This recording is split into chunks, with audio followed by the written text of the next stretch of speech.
Nothing mattered now. Not my life, not my soul. The only thing mattered now, I not hurt my Father again. When this life mattered not to me, He gave it back, sent me back to do what I've done. Touch on 5 quick points and we're going to close. I have a 5-point message to the church. I had to share with you my testimony so that you would understand my authority to deliver this tough message to the church. Let me tell you about my commission. He gave me a limited commission. He placed 2 restrictions on me. Restriction number 1 was that I could not ask anyone to hear this, but I must go tell whoever I'm asked. Restriction number 2 was that I couldn't ask for help. Why would he do this? Why would he place these kind of restrictions on anyone? Had to do with a restricted commission that he was going to give me. You know what commission he gave the church. He sent the church in the world to preach the gospel. The church does not have to wait for an invitation. It can ask anybody to help them because they've been sent to the entire world. He wasn't going to bring me back to preach the gospel to the world. In order to do that, he would have to take the commission away from the church and give it to me. He wasn't about to do that. He had already given it to the church. He was going to give me a limited commission. He sent me back in the world, but not to preach the gospel to the world. He sent me to the church with a message of warning. He wanted them to hear this warning one more time. Since I would not always know where his church was, and he would, I would not have the liberty of choosing my audience. He would choose them for me. All I had to do was accept every invitation that came, put it on my schedule. If it didn't come from him, he'd close the door before I got there. If it came from him, no man would close the door. He gave me 9 months to prepare for this mission from August 3rd, 79 to May 7th, 1980. On the 7th day of May, he said, now go. Within 36 months, this testimony had reached every continent on earth.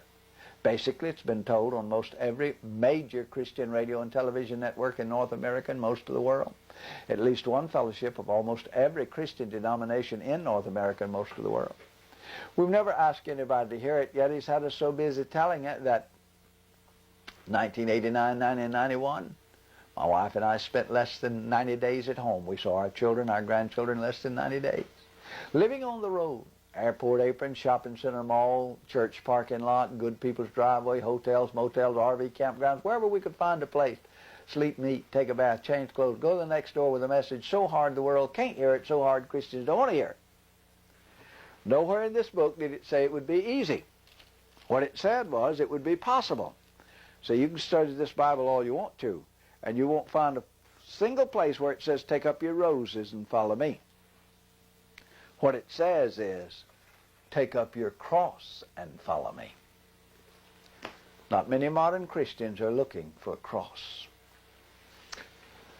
Is the servant any greater than the master? The 5 points we're going to close. Point number 1, this is the Laodicean church age in which we live today, where the overwhelming majority of so-called Christians, I'm sorry to report to you today, are just that, so-called.